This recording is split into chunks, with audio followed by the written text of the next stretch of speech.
But you have an interesting story about, I assume it's what you just said, your elder sister. And this ties back to you being so ever curious about how you found out that your sister actually was your sister. Yes, geez. Okay. I've only spoken about that just once before, so it's strange that it's coming back again. Uh, so Wendy, so mom had a child when she was 15, and she told me, again, behind the tent, she told me that uh, she was alone. She was seeing my father, but dad didn't know that she was pregnant. Like dad was, she got pregnant from a man she barely knew. As mom said, it was a one night fling on a rock.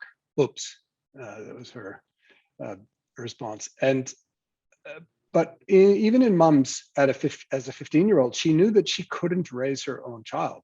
She was too young, and so somehow, or for some reason, which I never understood, her sister could not have a child. So mom had made the decision to give Wendy to her sister.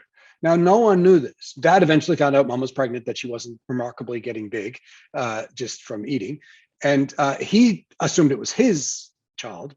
And mom, she did a lot of things, but she rarely lied. So, of course, she said, it's not your child. And dad said, okay, I want to keep the child. And I knew none of this.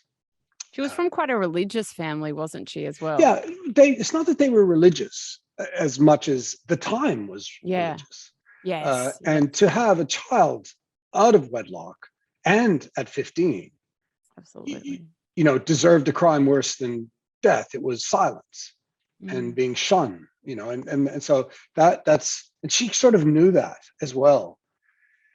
Yeah, and at the time I was like a detective child, and there was a molester, a child molester in the community, and I was like trying to find out who this person was. And then that molester had killed a child, and I was like obsessed with trying to detective work to try and find out how this went. And like most households, most of the things that are interesting and relevant to a child are said when you're asleep. So I would record mom's conversations. And I remember the day I recorded that conversation because the molester had struck in the city. And I was like, really, I thought mom was hiding info from me because she just kept not wanting to talk about it. So I put one of those recorders that you sort of push down. They don't exist anymore with the tape.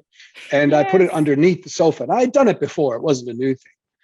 And it would record for whatever, 20 minutes or 30 minutes, and then click up. And my parents knew nothing. And then the next day I packed it in my school bag and walked to school, and I rewound the tape. And I remember I was a little confused. I was with my friend Herbie, and I remember I was confused. And I rewound it again. And Herbie said, I think your cousin is your sister. And then I didn't tell mom that I knew. And I kept that quiet for I don't even know how many years.